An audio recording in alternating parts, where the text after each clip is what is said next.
দেখো বন্ধুরা, আমি কোয়াশের চারা কীভাবে তৈরি করছি সেটা আমি তোমাদেরকে আজকে একটু দেখাই। দেখো,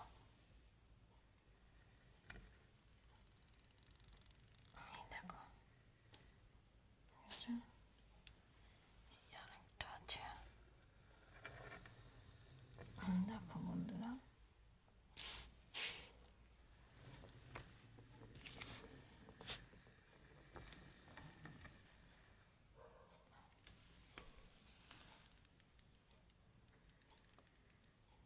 আমি খাটের নিচে রেখে পলিথিন দিয়ে ঢেকে রেখেছিলাম, সেখান থেকে আমি নিয়ে এলাম।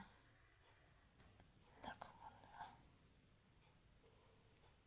দেখতে পাচ্ছ কি সুন্দর জলের ভিতরে এই গাছের শিকড়গুলো সব বেরিয়েছে। কিন্তু দেখো বন্ধুরা, এক সপ্তাহ আমি বাজার থেকে এনে রেখে দিয়েছিলাম ফ্রিজের মধ্যে রেখে দেওয়ার পরে আমি আর এক সপ্তাহ আমার ঘরে একটা গ্লাসের মধ্যে জল রেখে তার ভিতরে দেখো বন্ধুরা কত সুন্দর গজ হয়েছে। দেখো, যেরকম গজ হয়েছে আবার তেমনি এই যে কাণ্ডটাও বেরিয়েছে, দেখেছ? শিকড়টাও বেরিয়েছে, আবার কাণ্ডটাও বেরিয়েছে। আমি খাটের নিচে এই গ্লাসের মধ্যে রেখে একেবারে পুরো চাপা দিয়ে রেখে দিয়েছিলাম। আজ আমি 8 দিনের দিন আজকে আমি ওকে এই যে বাটিতে একটা ট্রের মধ্যে এই কোকোপিট দিয়েছি। কোকোপিট দিয়ে আমি কিন্তু বসিয়ে দিচ্ছি এইভাবে। দেখো, ঠিক এইভাবে আমি বসিয়ে দেব। যেরকমভাবে ছিল এই গ্লাসের মধ্যে আমি তেমনি করে এখানে বসিয়ে দিলাম। এটাও কিন্তু আর একটা নতুন পদ্ধতি আমি তোমাদেরকে দেখিয়ে দিলাম। কোয়াশের নতুন পদ্ধতিতে আমি কিন্তু তোমাদেরকে দেখিয়ে দিলাম। দেখো, আমি এই জলটাই কিন্তু এখন এই গাছে দিয়ে দেব। যে কাণ্ডটা বেরিয়েছে এটা কিন্তু আমি আজকে বসিয়ে দিচ্ছি। বেশ 1 বিঘাত না হলে আমি রোদ্দুরে দেব না, এখানেই এইভাবেও বড় হবে। পলিথিন দিয়ে কিন্তু আমি ঢেকে দেব।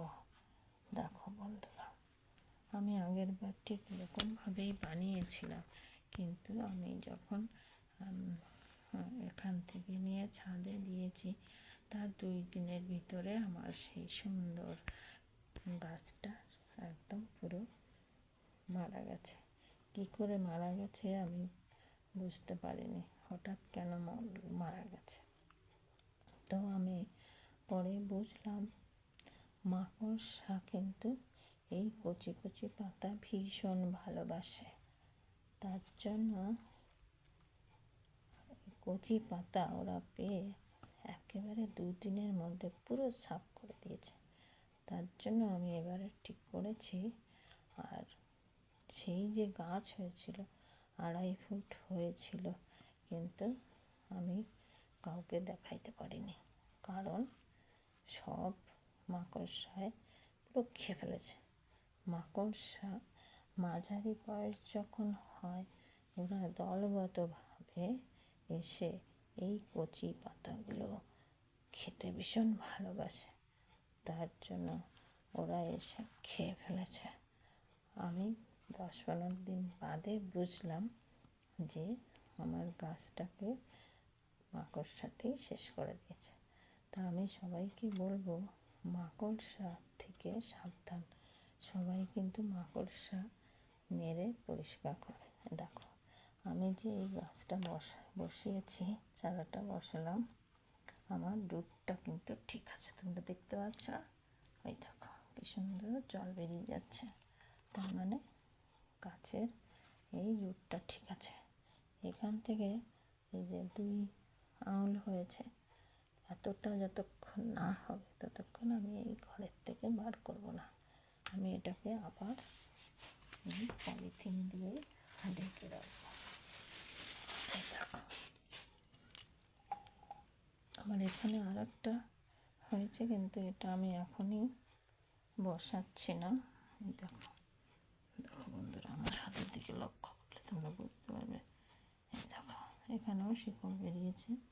তো এতটুকু কাণ্ড না বেরোলে আমি এখানে দেব না, তার জন্য এরকম থাক, এটা পরে দেখছি। আচ্ছা, তোমাদের আমি যেটা দেখাচ্ছি, আমি এখানে বসিয়ে দিয়েছি।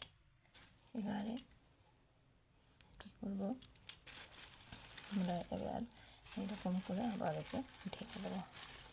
তাহলে একটু খোলামেলা জায়গা পেলে রোদটা বেশ সুন্দর করে ছড়াতেও পারবে, আবার কাণ্ডটাও বেড়ে উঠবে। তারপরেই কিন্তু আমি ছাদে নিয়ে বসাবো। আমি এইভাবে করেছি, তোমরা এরকমভাবেই করবে। তো এটা বলে আমার ভিডিওটা আমি এখানে শেষ করছি। 2026 সালে আজ ফেব্রুয়ারির 12 তারিখ হয়ে গেছে। আমি তোমাদের একটা নতুন গাছকে কীভাবে তৈরি করতে হয় সেটা পুরোপুরি দেখিয়ে দিলাম। ঠিক আছে, এটা বলে আমার ভিডিও আমি এখানে শেষ করলাম। শুভরাত্রি।